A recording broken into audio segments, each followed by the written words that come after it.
भय एआई का नहीं है, भय नौकरी छूटने का नहीं है, भय कमजोर मन की निशानी होती है. Technology is a very good servant but a very bad master. So हम कॉन्वर्सेशन कर रहे हैं डॉक्टर श्रेया के साथ. डॉक्टर, हाँ, क्योंकि सिस्टर श्रेया तो अब हैं, लेकिन मैंने रियलाइज़ किया बात करते वक्त आपसे कि हर चीज़ को सॉल्व करने के लिए ना एक डॉक्टर की ज़रूरत पड़ती है हमारी ज़िंदगी में. तो अगर कोई बीमारी होती है तो हम डॉक्टर के पास जाते हैं. बुखार है तो पैरासीटामोल दे देते हैं, हड्डी टूट गई तो हम एक ऑर्थोपेडिक के पास जाते हैं. तो हर बीमारी के लिए एक डॉक्टर होता है. तो सोल के लिए किसके पास जाएं, माइंड के लिए किसके पास जाएं? तो तन के लिए तो बहुत कुछ करते हैं, मन की डॉक्टर के लिए हम आपके पास आए हैं. तो मन की जितनी भी पीड़ाएं हैं उनके लिए हम डॉक्टर श्रेया के पास आज आए हैं. पर ये अच्छी बात है कि आपने मन की पीड़ा को एक्नॉलेज तो किया. यू सी, अगर हम फिजिकल पेन होता है ना, कभी भी उसको चलाते नहीं है, क्योंकि हमें पता होता है वो नॉर्मल नहीं है. नॉर्मल क्या है वो तो पता होना चाहिए ना. अगर हमारे सर में दर्द है, भले हम डॉक्टर के पास नहीं जाएंगे, पर जैसे आपने कहा हम क्रोसिन तो लेंगे, एवरी 6 आवर्स लेंगे. मतलब पेन एक साइन होता है कि आपकी बॉडी हेल्दी नहीं है. पेन बीमारी नहीं होती, लेकिन पेन एक मैसेंजर का काम करता है कि आपकी बॉडी हेल्दी नहीं है, कुछ ठीक करने की ज़रूरत है. और इमोशनल पेन हमें इतना होता है, स्ट्रेस है, एंजाइटी है, अंदर में डिस्कम्फर्ट है, अंदर में इमोशनल पेन है, पर हम कहते चलता है, ऐसा ही तो है, सबको ही तो होता है, ज़िंदगी ऐसी तो होती है. तो उसके बारे में कुछ करते नहीं है, उसके बारे में कुछ करते नहीं है. और जब किसी चीज़ के बारे में कुछ करते नहीं है तो वो बढ़ता है. बिल्कुल कैविटी है, आप उसके बारे में कुछ करेंगे नहीं तो वो कहाँ तक पहुँचाएंगे? रूट तक तो जाएंगे ही ना. तो केवल दर्द को एक्सेप्ट करने से दर्द हील नहीं होता है, उसको एक्नॉलेज करके उसके लिए कुछ करना पड़ता है. वाह, क्या बात कही आपने. तो उसी मिशन के साथ, उसी उद्देश्य के साथ हमने प्रोग्राम शुरू किया कि शायद इसके माध्यम से बहुत लोगों की पीड़ाएं कम हो जाएं, कम से कम कुछ सीख तो मिले. एक बड़ी इंटरेस्टिंग चीज़ जो चल रही है आसपास के माहौल में, आप जिससे भी बात करें, जिधर देखें, अखबार पढ़ें, मैगज़ीन पढ़ें, टीवी पे देखें, रेडियो पे सुने, आपको एआई का बहुत अभी बोलबाला है. एआई के चक्कर में बहुत कुछ इनोवेशन हो रहा है, और आर्टिफिशियल इंटेलिजेंस, जेनरेटिव एआई हो गया, एलएलएम्स हैं, बहुत सारी चीज़ें हैं जिसके बारे में बातचीत हो रही है. लेकिन बहुत लोगों से जब मैं बात करता हूँ या जब उनकी बातें सुनता हूँ, एक भय है, एक डर है कि ये तो मेरी नौकरी ले लेगा, क्योंकि बहुत सारी ऐसी चीज़ें हैं जो मैं करता हूँ आज, ये एआई कर लेगा तो मेरी तो ज़रूरत रहेगी नहीं. ऐसे भय के माहौल में, जो मैंने क्रिएट भी नहीं किया, मेरा उस पर कोई कंट्रोल नहीं है, लेकिन फॉर वॉट एवर रीज़न वो मेरे पेट पे लात मार रहा है. ऐसे माहौल से गुजरने के लिए जब आप उससे बात करते हुए, लेट्स से मेरे पास कोई आया, मैं उसको मोटिवेट कर रहा हूँ कि कोई बात नहीं यार, अपस्किल करते हैं, कुछ और करते हैं, नई चीज़ें सीख लेते हैं. जैसे मेरा फेवरेट एग्जांपल होता है कि 80s में कंप्यूटर्स आए थे, तो कंप्यूटर आने के बाद इंसान ख़त्म थोड़ा ना हो गए. सही बात है. पहले टाइपराइटर पे काम करते थे, फिर कंप्यूटर पे काम करते. तो वही लोग जो टाइपराइटर पे काम करते थे, उन्होंने कंप्यूटर चलाना सीख लिया, तो आप अपस्किल हो गए. तो ये एआई जो है, हमको इसको भी सीखना पड़ेगा. कुछ लोग आगे बढ़ गए, कुछ लोग आगे बढ़ सकते हैं, बट मुझे बोला जाता है यार, कंप्यूटर वाला जो था ना वो स्लो था, ये बहुत फास्ट हो रहा है और इसमें हमको समझ में भी नहीं आ रहा क्या हो रहा है, तो ये तो नौकरियां ले लेगा हमारी. तो इन ईरा जहाँ पे आपने एक बोला कि जो होता अंदर होता है वो तो ठीक है, लेकिन ये बाहर हो रहा है, मेरे कंट्रोल में नहीं है. और कुछ लोगों को लगता है ये स्किल हमारे बस की बात नहीं है, हमारे, क्योंकि इसमें कोडिंग सीखना पड़ता है, कभी कभी कुछ चीज़ें ऐसी हैं जो मेरी स्किल सेट ही नहीं है. तो इस भय से कैसे आगे बढ़ें, क्योंकि अगर मेरी नौकरी चली जाएगी और मुझे दूसरी नौकरी मिलेगी नहीं शायद, क्योंकि एआई का ज़माना है, तो मैं क्या करूं? ये चीज़ हमने कोविड के दौरान भी बहुत देखी थी, जहाँ हम सबको अपनी स्किल्स को अडेप्ट करना पड़ा था जी. चाहे वो एक टीचर था, वरना एक सारा ज़माना ही टेक्नोलॉजी का आ गया. सारे सेशंस जूम के द्वारा हो रहे थे, जी मीट, जूम, ये नई चीज़ें थी. लेकिन क्योंकि वो इतना फास्ट हुआ, हमने अपना कंफर्ट जोन तोड़ा थोड़ा सा. टीचर्स ने भी वो स्किल सीखने की कोशिश करी जो जितना सीख सकता था. अब इसमें 2 बातें होती हैं. एक चीज़ तो है जो नया स्किल सेट है उसको सीखना, जो आपने कहा अपने को अपस्केल करना, कंफर्ट जोन को तोड़ना, जो कभी भी इजी नहीं होता. पहले तो वो ही एक अपने बड़े में बहुत बड़ा चैलेंज होता है. एक चीज़ हम सब कहते हैं कांस्टेंट है, वो चेंज. लेकिन उस चेंज के साथ अपने को चेंज करना और अपने कंफर्ट जोन को तोड़ना, it is never very easy. एक चाय छोड़ना भी किसी को इजी नहीं लगता है। उसका कारण है whenever you get out of the comfort zone कुछ ना कुछ विड्रॉल सिम्टम्स होते हैं। आज आप एक चाय भी छोड़ना चाहेंगे तो एआई तो आप छोड़ो, एआई तो चलो बहुत ही बड़ी बात हो गई। तो उसमें भी अगर समझो मैंने आज पढ़ा कि ये चाय मेरे लिए अच्छी नहीं है, मुझे छोड़नी चाहिए, तो वो केवल एक थॉट काफ़ी नहीं होता। फिर जब आप छोड़ेंगे तो बहुत विड्रॉल सिम्टम्स होंगे, जैसे आपको सर में दर्द होगा, आपको थकावट महसूस होगी, आपको उतना फ्रेश फील नहीं होगा। और जब ये सब कुछ होगा तो आसपास वाले लोग भी आपको कहेंगे क्या ज़रूरत है छोड़ने की, पी लो ना, नहीं पियोगे तो सर दर्द होगी। सो वी रियलाइज कि एक हैबिट को चेंज करना भी थोड़ा सा चैलेंजिंग होता है, इवन दो वी अंडरस्टैंड कि वो 10-20 दिन की बात है। 10-20 डेज के बाद कोई ग्रीन टी पिएगा, कोई कुछ पिएगा, फिर वो वाली चीज़ के हम आदती हो जाएंगे और फिर वो विड्रॉल सिम्टम्स भी ख़त्म हो जाते हैं। तो एक चीज़ होती है डिटर्मिनेशन, कोई नया स्किल सीखने के लिए भी थोड़ा डिटर्मिन्ड थॉट चाहिए, थोड़ा टाइम पीरियड चाहिए, थोड़े विड्रॉल सिम्टम्स आएंगे, उसको ओवरकम करके हम सीख सकते हैं, ऐसा नहीं है। लेकिन जो चीज़ हमें सीखने नहीं देता है वो उससे ज़्यादा जो चैलेंजिंग है वो है हमारा कमज़ोर मन। भय एआई का नहीं है, भय नौकरी छूटने का नहीं है, भय कमज़ोर मन की निशानी होती है। आप सब चीज़ पे अपने आप ही ले आती हैं। अगर मन ही सब कुछ है, मन ही का प्रॉब्लम है, तो मन को चेंज करते हैं। तो एआई आने में सबको क्यों नहीं नौकरी का डर लग रहा है? कई लोग तो बहुत खुश हो रहे हैं, मेजॉरिटी तो कहीं ऐसे भी हैं कि कहते हैं अब हमारा काम इजी हो जाएगा, ये वाला काम एआई कर लेगा, हम इससे और बेटर कर सकते हैं, बेटर परफॉर्म कर सकते हैं। आखिर अगर कोई चीज़ को आप प्रॉब्लम बना रहे हैं, प्रॉब्लम तो फिर वही आ जाती है ना कि अगर ये चीज़ प्रॉब्लम है तो वो सबके लिए प्रॉब्लम होनी चाहिए, पर प्रॉब्लम माइंडसेट है ना। अगर प्रॉब्लम वो सिचुएशन, चैलेंज या टेक्नोलॉजी, कभी प्रॉब्लम नहीं होती है। टेक्नोलॉजी बहुत अच्छी चीज़ है, लेकिन एक लाइन हमेशा याद रखना, technology is a very good servant but a very bad master. तो टेक्नोलॉजी को मास्टर मत बनाओ, मास्टर आप खुद रहो ना। अगर आप टेक्नोलॉजी के गुलाम बन जाएंगे या टेक्नोलॉजी से डरने लगेंगे, आप टेक्नोलॉजी, एआई छोड़ो, आज एआई नहीं था तो भी थोड़े समय पहले बहुत ले ऑफ्स हुए थे कि नहीं हुए थे? बिल्कुल। कंपनीज डाउन साइज कर रही थी। आपके पास स्किल सेट था, टैलेंट था, डिग्री थी, तो भी कई लोगों के साथ ऐसा हुआ कि मॉर्निंग में पहुंचते थे और मिड मीटिंग में उनका ईमेल आ जाते थे कि आपको निकाल दिया गया है, and for whatever reasons. There was one person who said कि मेरी जॉब रिक्रूट करने की थी, आई वॉज रिक्रूटिंग समवन, उन्हीं बोल दिया गया कि एंड उस मीटिंग में, क्योंकि वो वहाँ से कट कर देते हैं, तो आपके जो आप उसको क्या बोलते हैं, I don't know the exact word, पर आप एंटर ही नहीं कर पाते उसमें, बिकॉज वहीं से ही वो आपको एक ईमेल भेज करके हटा दिया था, अटेंडेंस नहीं मार्क पर होता, आप कार्ड एंटर नहीं कर पाते, आप एंटर ही नहीं कर पाते, आप अपने कार्ड से एंटर ही नहीं कर पाते। तो वो in the middle of recruitment उन्हीं को ही वो ईमेल आ गया कि आपको निकाल दिया गया है। तो अनसर्टनिटी का पीरियड तो है ही, पर उसमें कोई कहता है अच्छा एक दरवाज़ा बंद हुआ है दूसरा खुल जाएगा। ऐसे भी लोग आपको मिलते हैं, बिल्कुल मिलते हैं कि नहीं मिलते हैं, कुछ ना कुछ तो अच्छा होगा, बिकॉज उनको पता है कि जो भविष्य है वो बनना तो वर्तमान से ही है, फ्यूचर तो कुछ नहीं है, भविष्य वर्तमान की परछाई है। भविष्य वर्तमान की परछाई है, वाह क्या बात है। अगर आपका वर्तमान ठीक है तो भविष्य भी ठीक हो जाएगा, एक दरवाज़ा बंद है दूसरा खुल जाएगा। कोविड में हमने देखा कहीं डायरेक्टर्स थे, कोई जॉब नहीं मिल रही थी, उन्होंने कहा हमने कुछ ना कुछ छोटा मोटा काम करना ही शुरू कर दिया। किसी ने सब्जी बेचनी शुरू करी, किसी ने कोरियर का काम करना शुरू किया, किसी ने जूम पे पढ़ाना शुरू किया।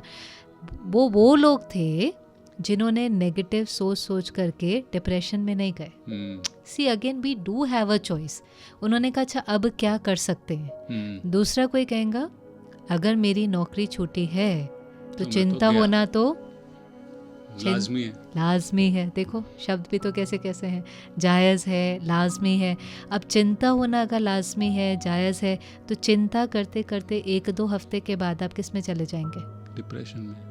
फिर डिप्रेशन होगा, फिर एनवायरनमेंट घर का ख़राब होगा, और ऐसे व्यक्ति को नई जॉब मिलेगी नहीं, नया स्किल सेट वो सीख सकता है, अपने को अप स्केल कर सकता है नहीं। It is very challenging. लेकिन ये फेथ होना कि ठीक है चेंज हुआ है, कंफर्ट जोन को तोड़ना पड़ेगा, पर करेंगे, सब कर रहे हैं तो हम भी कर लेंगे।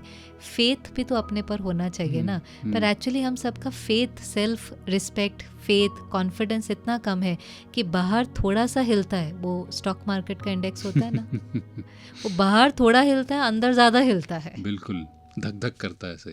तो आपने एक बात कही, इसमें आपने डिप्रेशन को टच किया, जो बहुत एक बड़ा टॉपिक है और शायद कोविड के बाद बहुत बाहर आया, इसके बारे में बहुत बातें हुई, बहुत सेलिब्रिटीज़ में आके इसमें बारे में, तो आई थिंक इस पे थोड़ा अब अवेयरनेस ज़्यादा है। ये एक ऐसा टॉपिक है जो जिसका एक अलग पहलू मैं आपके सामने रखना चाहता हूँ। लेट्स से हम ऑफिस में काम करते हैं और लेट्स से आप एक ऐसे इंसान के साथ काम करते हैं जो थोड़ा इससे गुजर रहा है, चाहे वो क्लिनिकल डिप्रेशन हो या कोई भी एलिमेंट हो या दिक्कतें आ रही हैं, आपको उससे काम भी करवाना है। लेकिन लेट्स से वो इंसान आधी बार अवेलेबल नहीं होता। अब आपको पता है सेंसिटिव मामला है, आपको उससे काम भी करवाना है, लेकिन क्योंकि लेट्स से वो इंसान बोलता है I am going through depression, या बोलता नहीं, उसके आस पड़ोस वाले बोल देते हैं, कुछ शर्म के मारे नहीं बोलते हैं, या एक टबू भी होता है कि यार ये क्या बात हुई। कुछ लोग मजाक भी बनाते हैं कि यार ये डिप्रेशन जब देखो खेलता रहता है, हमें इसका काम करना पड़ता है। इन दैट सिनारियो ऐसे एम्प्लॉय के साथ या ऐसे दोस्त के साथ भी, ऐसे स्टूडेंट के साथ भी कैसे पेश आना चाहिए, कैसे मतलब काम भी नुकसान ना हो, काम भी होता रहे और उस इंसान को हैंडल करने में हम बुरे ना बने, ये कैसे किया जाए?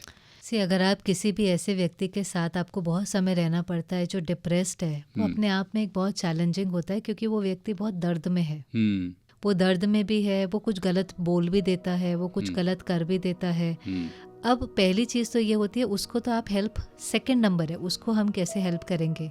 बहुत केसेस में जब हमें किसी के साथ ऐसा रहना पड़ता है, वो हमारा हस्बैंड वाइफ भी हो सकता है, बच्चा भी हो सकता है, वर्क एम्प्लॉय भी हो सकता है, उसका इन्फ्लुएंस हमारे ऊपर पड़ने लगता है। बिल्कुल, क्योंकि वो एनर्जी का धीरे धीरे, जैसे वो कई बार होता है ना, हम एक को जुकाम होता है, एक को खांसी होती है, तो फिर वो हम थोड़ी देर बाद उसको कहते हैं अरे देखना तूने अपना जुकाम मुझे दे दिया, तूने अपनी खांसी मुझे दे दी। तो एक्चुअली उसने अपना जुकाम मुझे नहीं दिया होता, मेरी इम्यूनिटी कम होती है तो उसका वायरस मुझे लग जाता है। बिल्कुल, अगर मेरी इम्यूनिटी स्ट्रांग हो तो वो भले बीमार है बट मैं बीमार नहीं पड़ूंगा, rather I will take care of that person. अब वो केयर लेना हमें आता है, आप ठीक हो, चाय चाहिए, गर्म खाना चाहिए, विल टेक फिजिकल केयर। लेकिन फिजिकल केयर भी आप तभी किसी की ले सकते हैं जब आप फिट हो। हाँ, घर में अगर एक बीमार है तो वो उस बीमार की सेवा तभी कर सकता है जब वो फिजिकली फिट है। वो ऐसे नहीं करता कि वो बीमार है तो चलो अभी कौन सेवा करेगा, वो लेटा हुआ है मैं भी लेट जाऊँ, ऐसा नहीं। You have to put in extra effort more than every day. उसको समय समय पर दवाई देना, पानी देना, खाना देना, खिचड़ी देना, क्या उसको पसंद है। ये जो व्यक्ति है ये तन से बीमार नहीं है, ये मन से बीमार, ये मन से बीमार है, लेकिन बीमारी तो है। घर में जब आपके कोई बीमार होता है तो आपको उसके प्रति क्या आता है?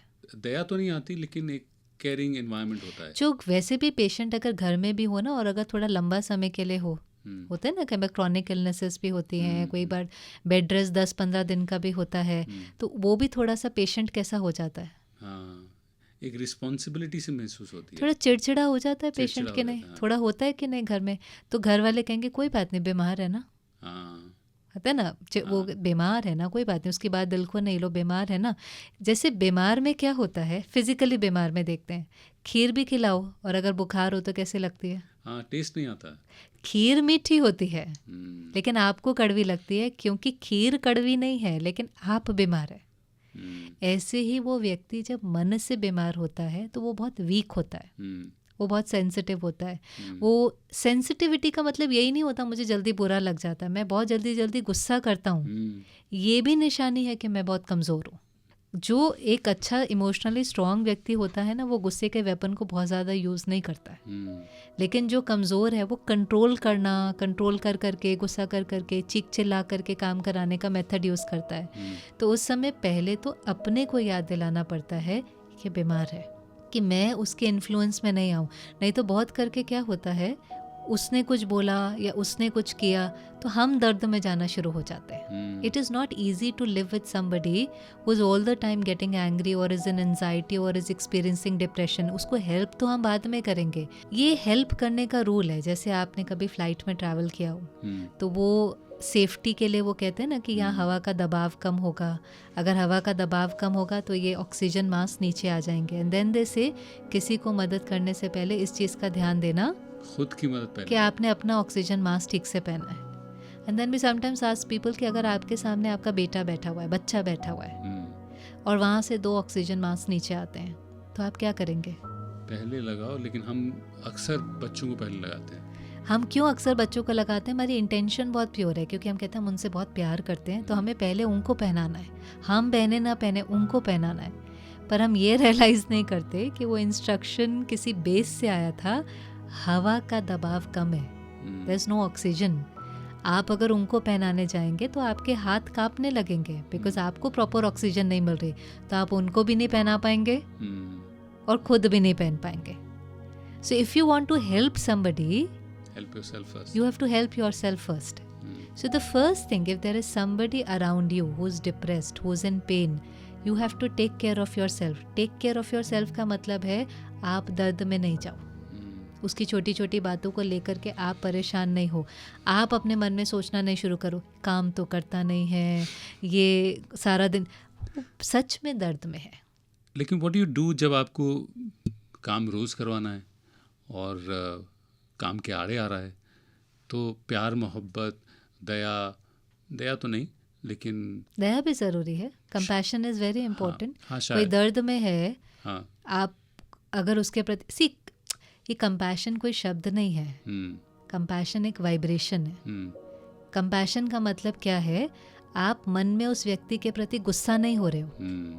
एक है कि मैं मन में सोच रहा हूँ इसका काम मैं ही करता रहूँ, इसको मैं ही चलाता रहूँ, अभी इसको डिप्रेशन है तो घर में बैठे. ये आ जाता है कभी-कभी. तो ये आपने क्या दिया उसको? आप दर्द में गए और आपका जो वाइब्रेशन था वो नेगेटिव था. व्हेन वी से compassion, it is not a word. ये वर्ड बोलने बहुत अच्छे लगते हैं. Compassion is vibration.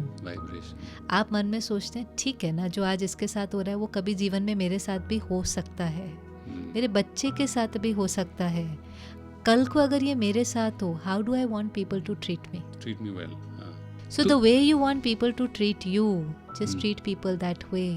The energy that you send out today is going to come back tomorrow. ये बेस्ट तरीका है जीवन जीने का. जो आप चाहते हैं, जैसे हम हमेशा कहेंगे आपसे कोई कैसे बात करे, तो कहेंगे प्यार से. हम औरों से कैसे बात करें? फटकार से नहीं, प्यार से. पर उनको तो प्यार की भाषा ही समझ में नहीं आती. You know that is how we justify. हमें आती है लेकिन उनको नहीं आती. सबको आती है.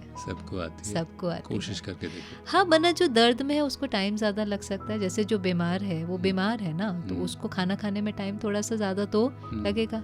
आज आपको बुखार है तो आपको पानी का ग्लास भी उठाना भारी लगेगा. बिल्कुल. तो वो काम करना उसके लिए थोड़ा सा तो डिफ़िकल्ट होगा.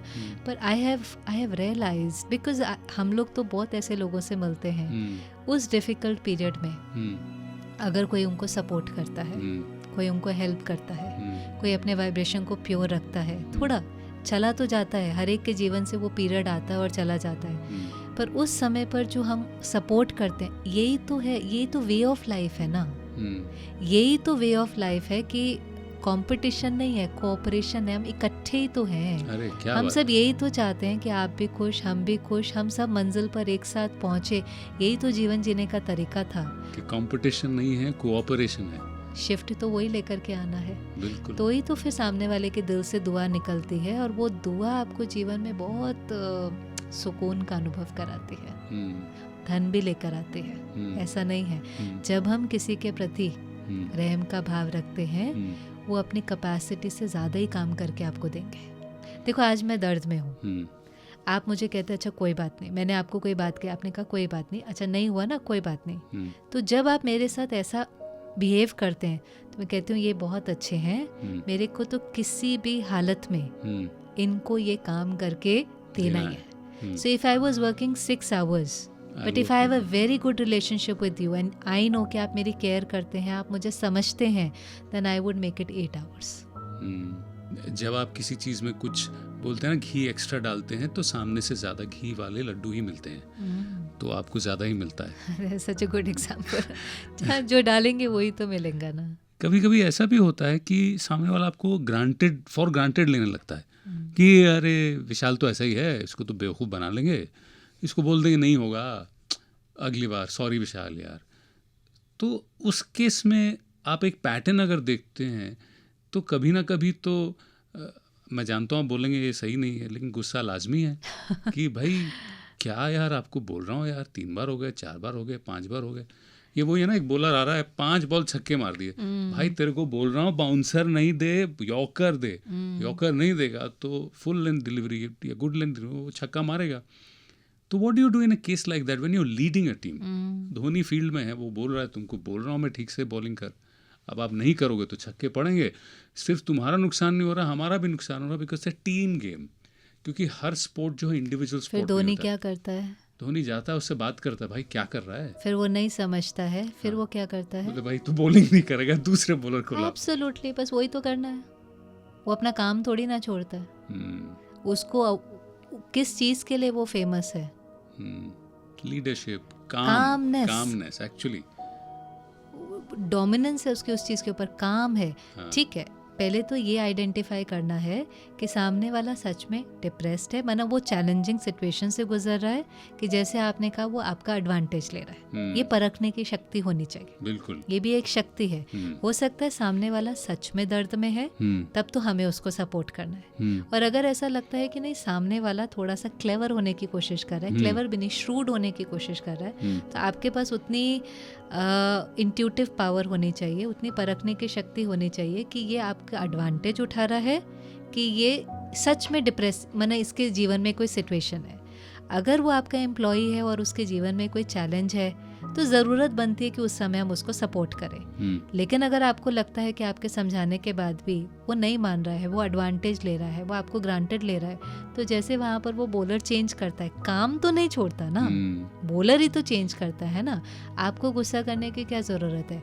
आपने 6 बार प्यार से बोला, अगली बार 6 बार, 7वीं बार प्यार से ही कह देना, भाई जी ये वाला जो रोल है ना आपसे लेकर के हमने इनको दे दिया है, खत्म। आप तो एक वर्किंग एनवायरनमेंट में कर सकते हैं ना। You have given a role to somebody, वो नहीं परफॉर्म कर रहा है, आप चांस दे सकते हैं, देना भी चाहिए। 1 बार, 2 बार, 3 बार चांस देना भी चाहिए, समझाना भी चाहिए, प्यार से गाइड, इंस्पायर भी करना चाहिए। फिर भी हम किसी के लिए कर्म तो नहीं कर सकते, हम गाइड ही तो कर सकते हैं, पर कहते कर तो नहीं सकते। उसमें भी कर्म लगता है कि 6 बार बोला नहीं हुआ, हमने चेंज कर दिया कि भाई आज से ये वाला काम ये करेंगे, तो बुरा तो उसमें भी लगेगा ना, चाहे उसको लगे और मुझे भी लगेगा कि यार मैं करवा नहीं पाया, मैं अच्छा लीडर नहीं हूँ, या उसको लगेगा क्या यार ये विशाल बड़ा बुरा इंसान है, इसने मुझसे चेंज करा लिया, मैंने काम नहीं किया, वो नहीं देख रहा वो। तो कर्म कहीं ना कहीं बंद तो रहे हैं आपके। कर्म नहीं नहीं, दोनों 2-3 चीज़ें हैं इसके अंदर।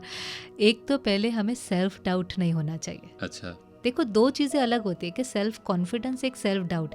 इसलिए कोई भी कर्म बाहर करने से पहले उसको अंदर में चेक करना चाहिए कि आप ये किसी के साथ गलत कर रहे हैं या आप एक समय के बाद एक डिसिप्लिनरी एक्शन ले रहे हैं।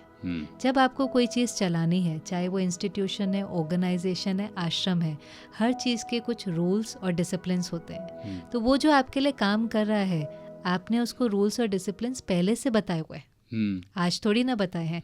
जैसे किसी को आपने कहा हुआ है 26 डेज की अटेंडेंस कंपलसरी है, या ये है या जो भी है, उसके बाद आपकी पे कट होगी, है ना। अब जब उसकी पे कट होती है तो आप उसके साथ गलत कर रहे हैं, रूल है। अब आप ये भी कह सकते हैं मैं उसके साथ गलत कर रहा हूँ, और आप ये भी समझ सकते हैं कि अगर कोई ऑर्गेनाइजेशन चलानी है तो कुछ ना कुछ रूल्स तो बनने पड़ेंगे। लेकिन अगर आपको पता चलता है कि वो जो फलाना है उसने छुट्टी इसलिए ली थी क्योंकि उसको अचानक की कोई बड़ी बीमारी आ गई थी, तो अब आप उसकी पे कट करते हैं तो आपको थोड़ा सा गिल्ट होगी।